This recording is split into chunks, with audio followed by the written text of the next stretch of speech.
Ladies and gentlemen, welcome back to the Air Things Masters, the first event in the Champions Chess Tour 2023. In today's video, I will take you through the beginning of the grand finale between Magnus Carlsen and Hikaru Nakamura. Now, you might remember they played against each other not too long ago. That was the first rendition, the first version of the final. Magnus won that match, which sent Hikaru to the losers bracket, where he then took on Wesley So. So in today's video, I'm going to very quickly show you that match against Hikaru Wesley, couple of appetizer games because it already happened, and then we will look at the match between Hikaru and Magnus, part 2. Before we do that, I want to thank the sponsor of today's video, Babbel. Babbel is one of the top language learning apps in the world. And on Babbel, you get real, practical lessons from actual language teachers, not some robotic AI that's gonna make you repeat the same phrase 100 times. And yes, I know it's February, but it's never too late to start a New Year's resolution. And your delayed New Year's resolution can be learning a new skill, like a new language. For instance, I haven't gone on a serious vacation in like 3 years. And this year, I'm thinking of going to Spain with my wife. I want to be able to chat with locals and feel more immersed in the culture. And if you learn Spanish, you can use it when you viajar para las vacaciones, or you can use your Spanish para avanzar su carrera, and you can even use your Spanish para leer un libro sobre ajedrez. Whether it's for a vacation, a career, or a hobby, learning a new language is great, and I highly recommend Babbel to do so. Folks, to get started, you know the drill. You can click the link in the description, or you can scan this QR code right here to get 60% off your Babbel subscription. And if you're unsatisfied, Babbel has a 20-day money-back guarantee. All right, let's get back to the video. So first, the match in the losers bracket. Listen, this is not suspenseful. This is more a recap than anything else. This is how it went. Wesley attacked Hikaru early with the Italian and got a very pleasant position. This has kind of been like the story in a lot of Wesley and Hikaru matches. Wesley puts a lot of pressure on with white, and he gets quite decent positions. And you know, he's pushing and he's pushing and he's pushing. But Hikaru fought back in a very, very decent way. But Wesley continued the pressure. And this first game was ridiculous. Wesley got a nearly perfect endgame. He's got a queen and a rook and 5 pawns versus Hikaru, who's really only got 4 because his B pawns are stuck together like this. You just can't separate them, which sometimes is nice. You get 2 strawberries stuck together, you get a giant strawberry. You get 2 goldfish stuck together, giant goldfish. 2 pawns stuck together, not tasty. Not very good. And Wesley slowly got us down to as close to a winning queen endgame as he could. But Hikaru had a defensive fortress, and Wesley was trying to break through, and then he couldn't, and he decided, all right, it's time to repeat moves. Hikaru basically played this move, offering a 3-move repetition, but Queen F3 wins! And both guys were like, what? Hikaru almost jumped out of his seat when he saw it. The point is that a queen trade wins the game here. Why? Because white is playing a 5-on-4. Black is down a pawn. So you're just going to go here, F4, trade the pawns, and you're slowly going to win. Both guys just went for this endgame, and the first game ended in a draw. And they play a best of 2 in the losers bracket. They play less games. And the very next game, the game began, and it was over in 60 seconds. Hikaru played a Berlin. Rather, he played a Spanish, Wesley played a Berlin, and Hikaru played this variation where you force a draw with a queen repetition. Hikaru forced the draw in 1 minute. Because he wanted to play Armageddon. And then it was madness. Hikaru bid 8 minutes and 5 seconds in the Armageddon. He got 8 minutes against 15. 15 minutes. He's got 8 minutes to... He is down nearly half the clock. What? That is ridiculous. And Wesley plays a new opening. He doesn't play Italian. He doesn't play the Spanish. And very early, we had a bit of a sideline from Hikaru, and Wesley just got a pawn-up position. Now, Hikaru spent this game blocking Wesley from castling. He was doing his best, but he was worse. He was worse throughout this game. But look at the clock. He was worse, but he's no longer down 7 minutes. He's only down 1 and 20 seconds, right? So he's getting the game back and closer than ever before. But Wesley once again gets an excellent position and is just cleanly up a pawn. But Wesley rushes. He tries to get it into an endgame. And now Hikaru is just down a pawn, nothing to play for, a minute down as well, and it's Armageddon. So Wesley's looking to play for a flag. This man, Hikaru, fights back for like 30 moves. Wesley walks his king forward. It looks like Hikaru's busted, but no, he's not. Down to 2 minutes versus 3. Hikaru down to his last 2 minutes. Slides his queen to the 8th rank with queen e8 coming up. Wesley blunders. And Hikaru storms back with just 1 minute and 35 seconds on the clock to even the match on the board and on time. And what ended up happening in this game is Wesley resigned because he is in a losing bishop endgame. Hikaru won a game down 7 minutes on the clock. He won. He didn't draw. That's how he got back to play against Magnus. Insanity. And so the match with Magnus begins. Here we go. Hikaru lost to him once, so he's got to beat him in this match, and that'll force a grand finale reset. So Magnus opens with an English, and we get this, which is essentially a Queen's Gambit declined. Now it is a Queen's Gambit declined. Hikaru plays DC, E4, and now this line B5. A very exotic line where Black is going to give away B5 and C4, but take the pawn on E4 and get a solid blockade. Or we're going to get this, and then I'm going to take that, and Black is just going to say, look, this pawn might die in the long run, but I'm going to get nice light squared blockade, and the computer has shown over time this is absolutely playable. So Queen C2, Knight A5, and we see Hikaru completely locking down the light squares, but then Magnus plays this absolutely absurd H4. This clearly is prep. As you can see from time management, you don't just play the move H4, you certainly don't play the move H5, allowing bishop A4, and you certainly don't just, a couple moves later, play king F1. Clearly Magnus did his homework. Yes, he's thinking on his own, but the idea here is that because Black's exotic center approach doesn't actually pose any problems to this stronghold, Magnus can just get his king to safety like this, and he's going to go for a very, very computer-like idea, H6. The point is, you know, if Hikaru is castled this way, this makes sense. HG, checkmate. But he's not. So what is the idea? The idea is that we're gonna go here, and in the long run, in the endgame, these pawns are liabilities. Magnus is seeing a future where every piece is gone. He's got one piece left. Maybe it's a beautiful horse with a long mane and beautiful tail, and it's gonna gallop into G5 and feast because the Black King is unable to stick around, okay?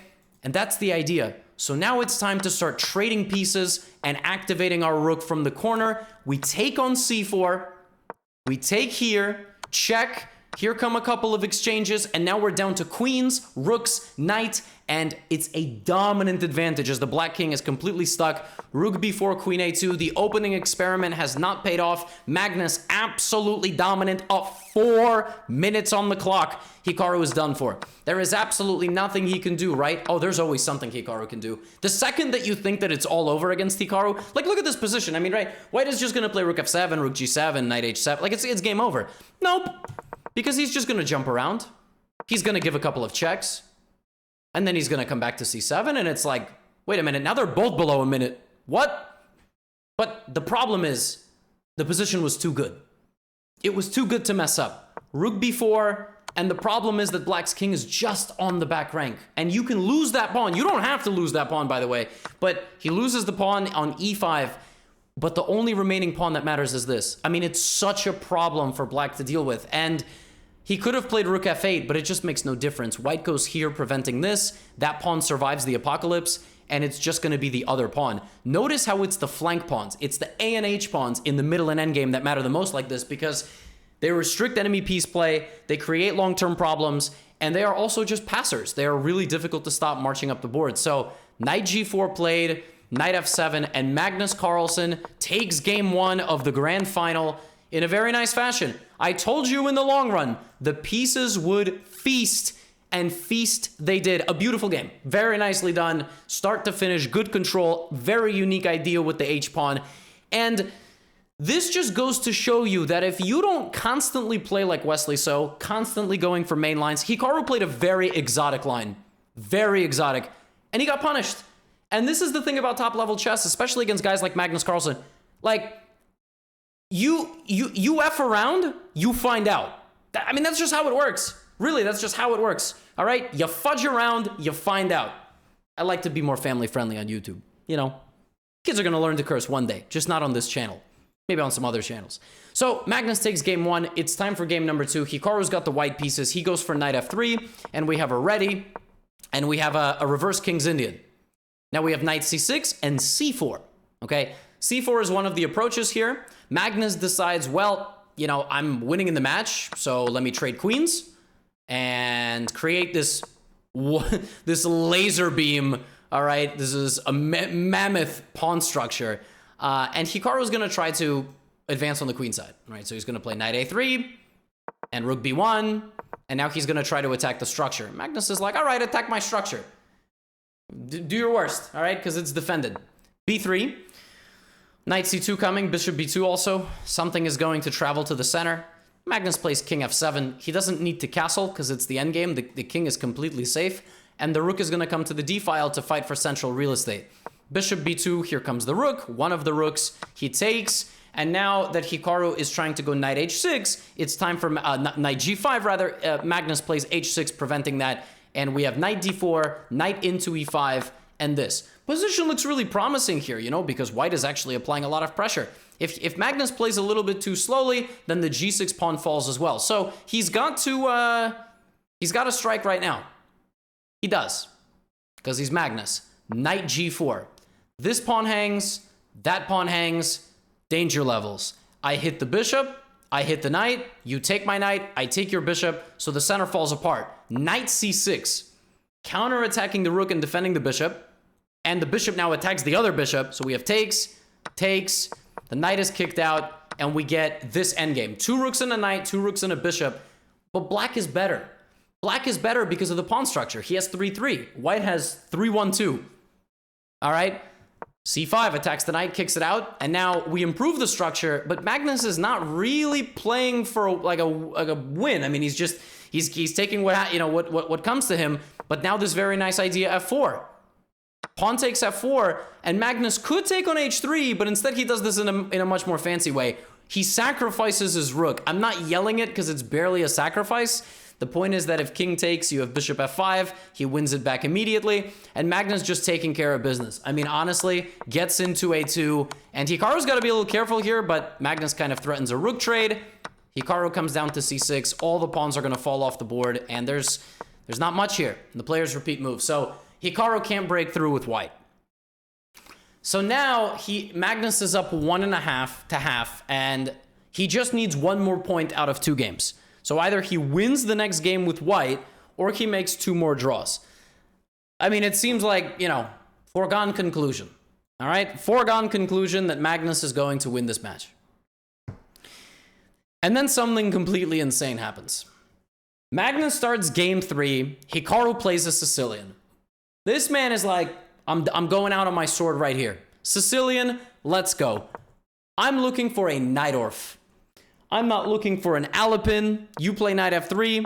Now we're going to play a Najdorf. I want d4. Let's go, Magnus. Magnus plays bishop b5. A little bit more positional. Now, the critical line here to play for a win is knight d7, but the critical line here to play for a win with black and take massive risk is this. That is not the most accurate move, because white can damage your pawn structure and very quickly play d4. All right? Magnus decides, though, that he's going to play this in a very locked way. All right? I'm actually getting my thumbnail made for this video right now. It's amazing. I'm recording the video. You're watching the video right now, but when I'm recording it, the thumbnail is still getting made. Isn't that amazing how that works? A6, and Magnus comes back to f1. This is the way you play if you don't need to win. He's just like, all right, do your worst. I'm going to go c3, d4, take the center, put my knight there after we trade, get my bishop out. Hikaru plays the move g5. Sacrificing the pawn completely in order to play rook g8 and launch a cannonball at Magnus. Whoa! g5! Magnus responds the most principled way. The best way to meet an attack on the edge of the board is to panic and lose all of your pieces. That's how you would do it. Magnus, though, strikes back in the center. An attack on the flank is met with an attack in the center. You go g4, I'm not scared, d5. You take my knight, I take your knight. You can take on g2, but when I take this, it's check, so you don't actually get my bishop. So now we get this and this. Hikaru plays this and brings his rook forward. and then locks the center with e5. Magnus plays b4. And when I was looking at this game, I was like, it's ridiculous. I mean, Magnus is still playing all the best moves, and he's playing in a very typical Magnesian way. I mean, he's just got a full lockdown positionally. There's just not much Hikaru can do. He's trying to trade bishops. He's walking his king out of the center, but it's like plus 1.3. White just has a dominant positional advantage. Now, Magnus here the whole time is trying to cool Hikaru down. Like, imagine, you know, you guys got like aggressive drunk friends, all right? That's kind of what's going on here. You know, one guy's like, yeah, let's go. You're like, yeah, yo, calm down. You're going to get us in trouble. Hey, don't worry about him. He's just, you know, he's just doing his thing. Magnus is like, hey, come on, let's just trade knights. Let's get the knights and the bishops. Let's get everybody off. Hikaru's like, no, b5, let's go. I'm trying to fight. Throw some hands. Like, the computer is sitting there like, I'm not so convinced. And now you don't have to take here, all right? You don't have to take. The computer tries to find all obscure ways. Magnus is like, well, if I take, we're just going to trade pieces. So let's trade and trade and trade. And now it's just queen, rook 4, queen, rook 4. 2 rooks. Ain't nothing Hikaru can do here. It was dangerous for a minute, but not much he can do. All right, now Magnus goes to the B file. Rooks are in. Rook comes back. Queen trade. All right, nice and easy. King F6. Rook B6. Trading pawns. 3 pawns down. And yeah, it was exciting for a little while, but unfortunately, it's just going to end in a... Whoa. Wait a minute. Is it going to end in a draw? Is Hikaru better? Magnus only has 8 seconds. Nah, but I mean, it's just rook and 3 versus rook and 3. I mean, it can't really happen. Whoa. Actually, Hikaru's creating very big problems because he's got f5, e4. This is hardly an asset for Magnus. If this was here, they would make a draw, but it can't move. And it can't move, and that can't move. So what is going on here? Magnus decides, wait a minute, I'm just going to have to chuck my pawn. Now he's down a pawn. Now Magnus goes rook g4. Rook d4 hole! Oh! And you can't do this because king f4, king g3, and I win both pawns. Oh my god. Oh my god, Hikaru's gonna win a rook endgame against Magnus Carlsen with black. Hikaru's gonna win the way Magnus beats people in rook endgames. Oh, dear lord. No, but it's still a draw, right? Wait a minute. Maybe it's not a draw. Maybe he's gonna walk his king around. Uh-oh. Uh-oh. He's gonna find a way. Or maybe he's not. Rook c3, rook c5. Maybe it's still a draw. And Hikaru's time is ticking. Uh-oh. Rook f2 and f4. Oh, no. Oh, this might be it. This might be the way forward. King f7, rook a2, king f6. And suddenly here comes the king. Here comes the rook, and here comes the king. And that's it. Hikaru's going to win this game probably. But how? How is he going to get in? He probably needed to delay this a little bit, but he still goes for f3. He can maybe try to walk his king in. He plays f3. We have takes, takes. And now Hikaru brings his rook back. And now he needed to play rook f3, give a check, and if Magnus hangs out, he slides the king in like this. So the alternative is to just give up the pawn and try to defend like this. But Hikaru goes the other way. He goes the other way, and now it's a draw. What? The point is, the king needed to go down this way, not to the other side. Why? Because if you do it this way, the white king gets close, and you lose your h-pawn. You can lose the pawn on h3. But the point is that now I am giving you endless checks. You see, in the other situation that I showed, in this position, the black king, there are no endless checks. If you try to run to the other side and give endless checks, I freeze your king on the second rank. And then your endless checks run out. All right? I will get in. I'm going to run my king down to the first rank and block with my rook. But the way it happens in the game is that never happens. The rook is not on the second rank. So there is no shield. There is no shield for the king. The king is running, desperately trying to avoid checks, and Magnus creates a fortress. Neither one of Hikaru's pawns can cross. This is disgusting. This is horrifying. 2 pawns up in a rook endgame. Your king has no shelter. He's running like a madman all over the board. And he's getting checked, and he's getting hunted, and there's nothing that black can do. The rook is stuck defending both pawns. Neither pawn can go forward. This takes 132 moves, and the players make a draw. Good lord, Hikaru almost had it in the damn bag. So it's gonna come down to his last game with white. He has to win this game to tie the match, go to an Armageddon, potentially win the match, and then send us to a grand final reset. Here we go. He starts with the same opening as he did in game 2, only this time he doesn't play c4, he plays e4. But I'm certain he expected Magnus to do the same thing. In game 2, Magnus did this and traded queens. So it's kind of natural that in game 4, Magnus does this and trades queens. And he basically says, you can't beat me. It's a queenless middle game. We have symmetrical pawns. And I'm going to play knight f6 and bishop g4. And I'm going to just give you my bishop. And then I'm going to go here and like this. And he's just like, come on, try and beat me. Let's go. You got it, right? You played into this opening. You have to beat me to win this whole thing. King g2, knight d7, and Magnus trades the dark squared bishops. Takes. So now we are in an endgame. I mean, this is right around that very late middle game stage, endgame stage. Hikaru's going to try to put in the work. He's going to kick out the knight. Magnus just takes the bishop. Completely symmetrical position. Now watch Magnus go to work. h4. White is stuck. You either take and leave yourself an isolated h-pawn in a permanent problem. You either avoid that, but then I take and then I attack this. And if you go here, dark squared equity for black. So now black goes knight c5. The idea of knight c5 is to dance into the dark squares of the white position. Then I play f6, rock solid. Then I bring my rook to defend my position and bring my other rook back. It did its job, and I'm going down the center line. Takes. Now Hikaru's like, I don't know what to do. I got to play for a win. So he sacrifices a pawn to split the pawns and create weaknesses. Here's the problem. Knight f7 holds everything. And now black is going to start firing back. And he's going to start firing back with this outside pawn sacrifice.